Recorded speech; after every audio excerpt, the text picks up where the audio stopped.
Hello, કેમ છો વિદ્યાર્થી મિત્રો?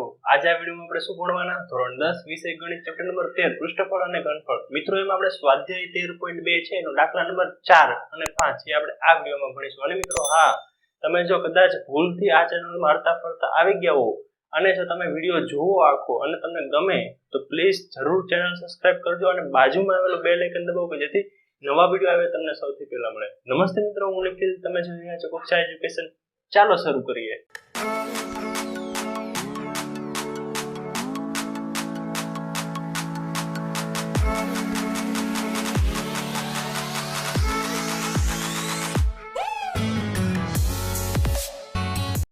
શું છે મિત્રો? દાખલા નંબર 4 ખૂબ જ મહત્વનો છે. દાખલા નંબર 4 અને 5 થોડુંક સમજજો એટલે તમને ખ્યાલ આવે. મિત્રો શું છે? એક લાકડાનું લંબઘન પેન સ્ટેન્ડ 4 શંકુ આકારના છિદ્રવાળું બનાવેલું છે. તમે જોઈ શકો છો આ એક સમઘન છે, સ્ટેન્ડ છે લાકડાનું, એની પર 4 પેન રહે એ રીતનું સ્ટેન્ડ છે. લંબઘનનું માપ જે છે 15x10x3.3 સેન્ટીમીટર છે. એટલે કે લંબાઈ ગુણ્યા પહોળાઈ ગુણ્યા ઊંચાઈ આપણને કેવી આપેલી છે, બરાબર. બીજું શું આપેલું છે? છિદ્રવાળા દરેક ભાગની ત્રિજ્યા 0.5 સેન્ટીમીટર અને ઊંડાઈ 1.4 સેન્ટીમીટર છે. તો લાકડાનું સ્ટેન્ડનું ઘનફળ આપણે મેળવવાનું છે. હવે લાકડાનું ઘનફળ જે છે, આ લાકડાનું સ્ટેન્ડ એમાં 4 પેન આપણે રાખવી હોય તો એમાં ખાડો ગાળવો પડે, એનો ભાગ કાઢવો પડે લાકડાનો. તો એની માટે જો શંકુ આકાર જેવા ભાગ છે ને 4 કાઢેલા છે તો જ પેન ઊભી રહી. તો એ શંકુ આકાર જેવું છે ને એ સરખા શંકુ આકાર બનેલા છે. એમાંથી જો ઊંધા શંકુ જે છે ને એ બહાર કાઢી લીધા છે. તો એ શંકુનું કંઈક આપ્યું છે. શું આપ્યું છે? એની ત્રિજ્યા, આ જે ઉપરથી તમે જોવો ને આમ ગોળ દેખાય, એની ત્રિજ્યા 0.5 આપી છે દરેકની, અને ઊંડાઈ એટલે કે એનું ઊંચાઈ જ કહેવાય 1.4. તો એ પણ આપણને આપેલી છે. તો આપણે આ શું કરશું? પહેલા આપણે આ સ્ટેન્ડ દેખાય એનું આપણે ઘનફળ જોતું છે. તો આપણે આ સમઘન છે એનું ઘનફળ, એમાંથી આપણે 4 શંકુ આપણે ખાડા દેખાશે તો એ ઘનમાંથી આપણે 4 શંકુ કાઢવા પડશે. તો જ સ્ટેન્ડનું જે મૂળ જે છે આપણે જોતું છે ઘનફળ એ મળશે. તો એ 4 શંકુ જે છે એનો આપણે ઘનફળ બાદ કરશું. કેમાંથી? સમઘનનું ઘનફળ છે એમાંથી. તો બે જ સૂત્ર વપરાશે. આખા ઘનફળમાંથી 4 શંકુનું ઘનફળ બાદ કરશો અને બે સૂત્ર વપરાશે. સમઘનનું ઘનફળ તમને આવડે. શું? ઘનફળ એટલે મિત્રો હંમેશા દળદાર પદાર્થ. યાદ રાખજો, કોઈ વસ્તુ ભરેલી હોય ને અને એ જે એનું મેળવવાનું હોય ને એનું શું ઘનફળ મેળવવાનું હોય, અને એનો એકમ છેલ્લે કયો આવશે? સેન્ટીમીટર. સેન્ટીમીટરમાં બધા માપ હોય તો સેન્ટીમીટરનો ઘન આવશે. તો આપણે મેળવીએ શું? લાકડાના સ્ટેન્ડનું ઘનફળ. પહેલા તો જે કંઈ છે આપણી પાસે આપણે લખી દઈએ અહીંયા. લાકડા સમઘનનું આપણે લખી દઈએ ને, સમઘન માટે લંબાઈ L બરાબર 15 સેન્ટીમીટર, ઊંચાઈ h, લંબાઈ ગુણ્યા પહોળાઈ એટલે b કેટલી છે? અહીં જો આપી 10 સેન્ટીમીટર, ઊંચાઈ h બરાબર કેટલી છે? 3.5 સેન્ટીમીટર. બીજું શું આપેલું છે? શંકુની ત્રિજ્યા r બરાબર કેટલી છે? 0.5 સેન્ટીમીટર. પછી બીજું શું આપેલું છે? ઊંડાઈ એટલે ઊંચાઈ જ કહેવાય, h બરાબર કેટલી આપી છે? 1.4 સેન્ટીમીટર. હવે આપણી પાસે બે સૂત્ર છે. શું કરવાનું છે? આપણે લાકડાના સ્ટેન્ડનું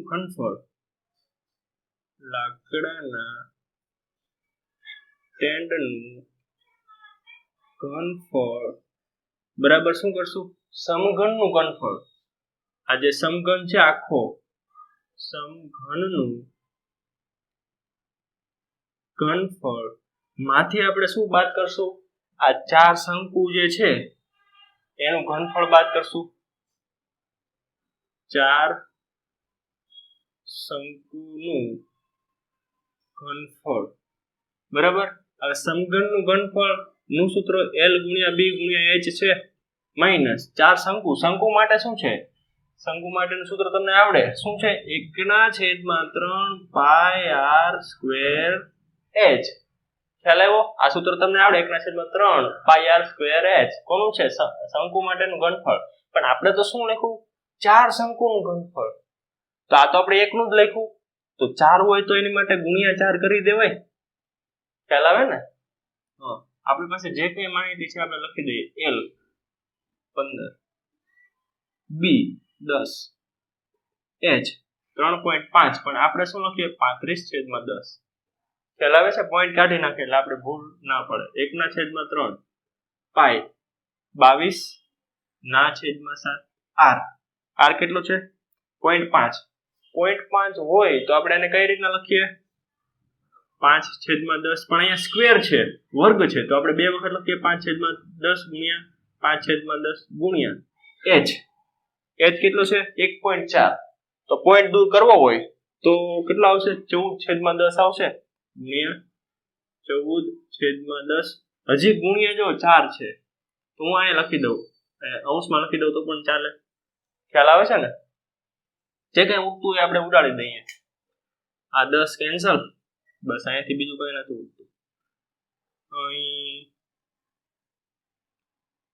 આ 7 દુ 14, 5 દુ 10, આ 2 કેન્સલ. બીજું કઈ? 5 દુ 2 ગુણ્યા 11 22. બીજું કઈ ઉડે છે? અહીંયા 5 ગુણ્યા 2 10 અને અહીંયા 2 ગુણ્યા 2 શું થાય? 2 ગુણ્યા 2 4. એટલે વધ્યું કેટલું? આપણે લખી દઈએ 15 ગુણ્યા 35 વધ્યું માઇનસ 11 દુ 22. અંશમાં કઈ વધ્યું છે બીજું? નહીં. 11 દુ 22 ના છેદમાં 5/13 15. ખ્યાલ આવે છે? 5/13 15. 35 ગુણ્યા 15 કરો. 35 ગુણ્યા 15. 35 5 ગુણ્યા 5 25 5/13 15 16 17 5 7 8 9 10 11 12 1 અને 5 525 માઇનસ 22/15. ઘણા હવે શું કરશે? 15 ગુણ્યા આ સંખ્યા કરશે માઇનસ 22/15. તો 15 તો છેદમાં રહેશે, પાછું ભાગાકાર કરવો પડશે. તો એવું ન કરતા આપણે શું કરીએ? 22/15 કરીએ. ઘણાને પોઈન્ટમાં ન આવડતા હોય તો અહીં જોઈ લેજો. 15 15 એકા 15 વધે કેટલા? 5 ને 2 7. હવે નો ભાગ ચાલે એટલે અહીંયા 0 ને અહીંયા પોઈન્ટ મૂકવો પડશે. 15 5 75 15 ચોક 60. કેટલા વધે? 10. હજી ભાગ નો ચાલે તો અહીંયા 0 મૂકવો પડશે. 15 6 90. કેટલા વધે? અહીંયા આપણે કરીએ ને 10 વધે. હજી ભાગ નો ચાલે એટલે પાછો 0. 15 6 90 પાછા 10 એટલે હજી 100 એટલે અહીંયા 6 6 6 એવા કરશે. તો આપણે રાઉન્ડ ઓફ કરીએ.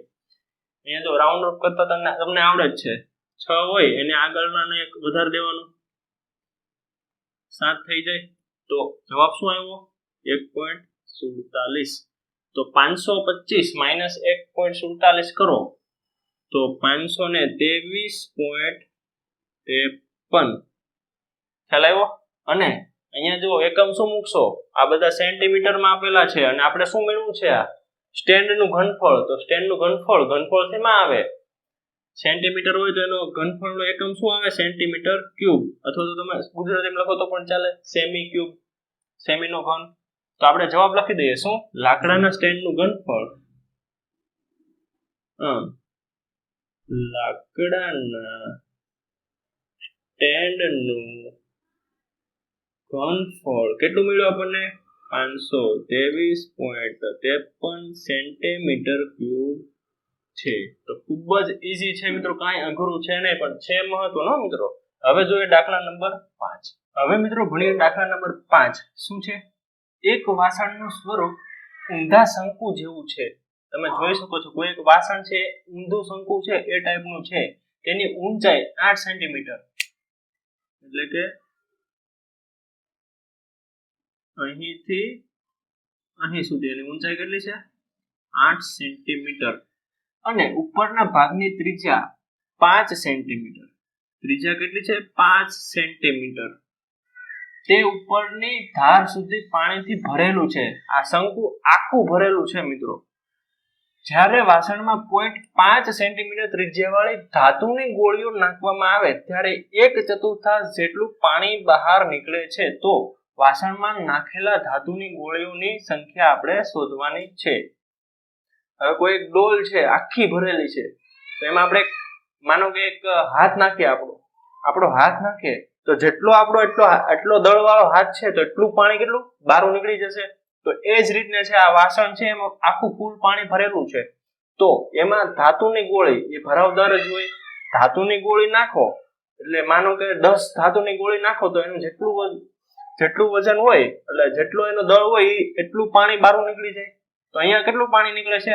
આ શંકુનું ઘનફળ છે એટલું, એનો ચોથો ભાગ એટલું પાણી બહાર નીકળી જાય છે. તો એટલા જ દળની એટલા જ ઘનફળની કેટલી ગોળીઓ હશે? એટલા જ ઘનફળની ગોળીઓ હશે. કેટલી ગોળી છે એ નથી ખબર, પણ ખબર પડી ગઈ કે 1/4 જેટલું આમાંથી પાણી નીકળી જાય તો એટલા જ ઘનફળ વાળી ગોળીઓ હશે. તો એના પરથી આપણને આવડે. તો શું કરીએ? સૌપ્રથમ આપણી પાસે જે કંઈ હોય એ લખીએ. આપણે શંકુ માટે શું છે? એની ઊંચાઈ h કેટલી છે? 8 સેન્ટીમીટર. ત્રિજ્યા r કેટલી છે? 5 સેન્ટીમીટર. પણ અહીંયા બીજી એક ત્રિજ્યા છે, જો ધાતુની ગોળીની ત્રિજ્યા છે, તો આ ત્રિજ્યા કેવી રાખીએ આપણે? Capital R. બસ. બીજું આપણે ધાતુની ગોળી માટે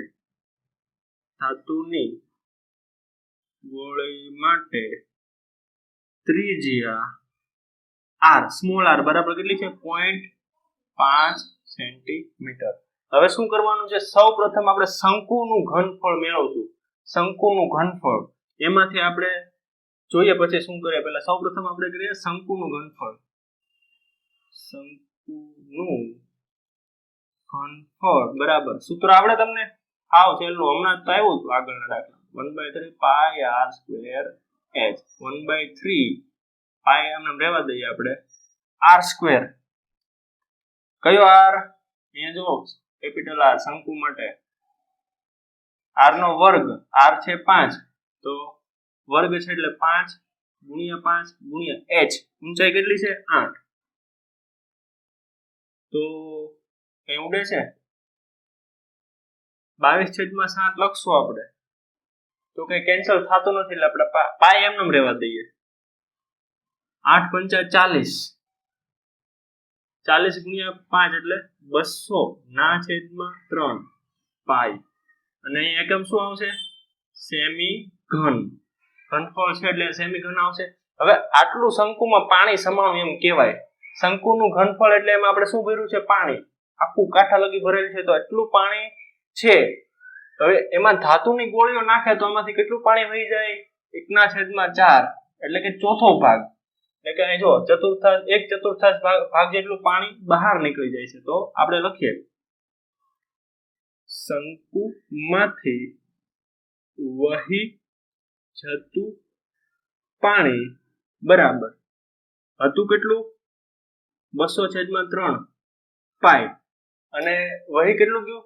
એનો ચોથો ભાગ. તો આપણે શું કરીએ? 1/4 કરીએ. 4 ગુણ્યા 50 200 બધું કેટલું? 50 પાઈ ના છેદમાં 3. સેમી ઘન જ આવશે કારણ કે છે તો પાણી જ ને. તો આટલું પાણી વહી ગયું. તો હવે ખબર પડે ને એટલું પાણી વહી ગયું તો એમાં એટલા જ ઘનની આપણે ગોળીઓ નાખી. હવે કેટલી ગોળીઓ નાખી આપણને ખબર નથી, પણ આપણે કહી દઈએ કે આપણે એમાં n ગોળીઓ નાખી છે. પછી આપણને ખબર પડી જાય કેટલી છે છેલ્લે. આપણે એમ લઈ લઈએ કે માનો કે n ગોળીઓ એમાં નાખી છે, તો n ગોળીઓનું ઘનફળ અને આ વહી જતા પાણીનું ઘનફળ બે સેમ જ હશે. તો બસ એટલે આપણને ખબર પડી. તો બે સેમ છે તો આપણે લખીએ. ધારો કે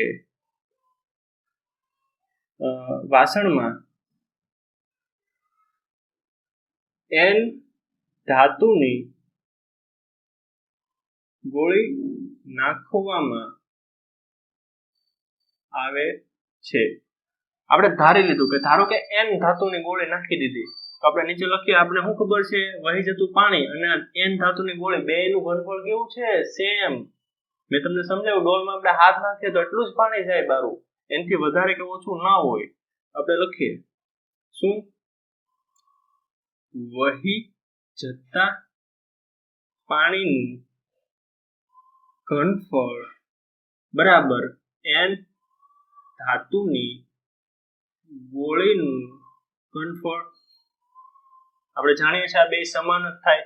તો વહી જતા પાણીનું ઘનફળ કેટલું છે? અહીં જુઓ 50 પાય ના છેદમાં 3 બરાબર n ધાતુની ગોળીઓનું ઘનફળ. હવે એક ધાતુની ગોળીનું ઘનફળ કેટલું? સૂત્ર આવડે તમને? શું આવે? 4/3 પાય r ક્યુબ. આ તો પણ એક ધાતુની ગોળી લીધી આપણે. એક ગોલક હોય ને એનું આપણે ઘનફળ મૂક્યું. ગોલક એટલે ગોળી જ કહેવાય. તો એક ગોલકનું ઘનફળ એટલું છે.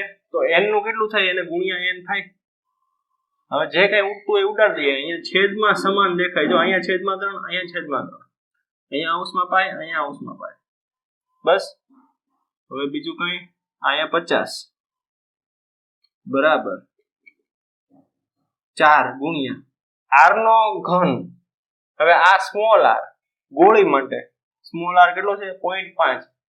તો 0.5 છે તો એને આપણે કઈ રીતે લખીએ? 5/10 લખી શકીએ પોઈન્ટ દૂર કરીને. હવે અહીંયા તો ઘન છે તો આપણે 3 વખત લખીએ 5/10 બરાબર ગુણ્યા n નથી ખબર આપણે. હવે તો સરળ છે. જો આ બધી વસ્તુ આ બધી કિંમત જ છે, એક જ અજ્ઞાત છે, તો મળી જાય કે નહીં? તો 5×10 5×10 આ 2 ને અહીંયા 4 cancel.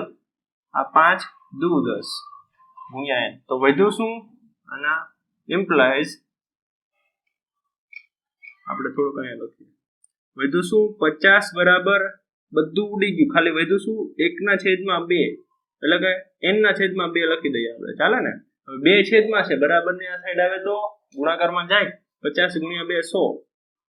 therefore 100 is equal to n. therefore n is equal to 100. તો n તો શું છે? આપણે શું ધાર્યું હતું? ધારો કે વાસણમાં n ધાતુની ગોળી નાખવામાં આવે છે. તો આ n શું છે? ધાતુની ગોળી. કેટલી? 100 ધાતુની ગોળી નાખો ત્યારે આ વાસણમાં ભરેલું પાણી હોય એનું ચોથા ભાગનું પાણી વહી જાય મિત્રો. તો આપણે નીચે લખીએ આમ શું વાસણમાં નાખેલી ધાતુની ગોળીઓની સંખ્યા આમ વાસણમાં નાખેલી ધાતુની ગોળીઓની સંખ્યા કેટલી છે? 100 છે. તો ખૂબ જ મિત્રો ઈઝી છે, કાંઈ અઘરું છે નહીં. પણ થોડીક સૂત્રો જો આપણને આવડતા હશે ને આપણને ખબર પડશે કે આમાં શું કરવું છે તો ખૂબ જ ઈઝી છે. થોડીક ગણતરી હોય પણ આપણે એમાં ધ્યાન રાખીએ ને તો એ પણ આપણી સાચી પડી જાય. તો આ થયો દાખલા નંબર 5. બસ વિદ્યાર્થી મિત્રો, બાકીનું જે છે ને આપણે આગળના વિડીયોમાં ભણીશું. અને મિત્રો હજી જો તમે ચેનલ સબસ્ક્રાઇબ ના કર્યું તો પ્લીઝ ચેનલ સબસ્ક્રાઇબ કરો અને બાજુમાં આવેલા બેલ આઇકન દબાવો કે જેથી નવા વિડીયો આવે એ તમને સૌથી પહેલા મળે. અને જો નવા વિડીયોની લિંક તમારે રેગ્યુલર વોટ્સઅપમાં જોતી હોય તો મારો વોટ્સઅપ નંબર છે જ. એમાં તમે તમારું નામ અને ધોરણ 10 લખીને મોકલો કે જેથી તમને રેગ્યુલર લિંક મોકલતો રહે.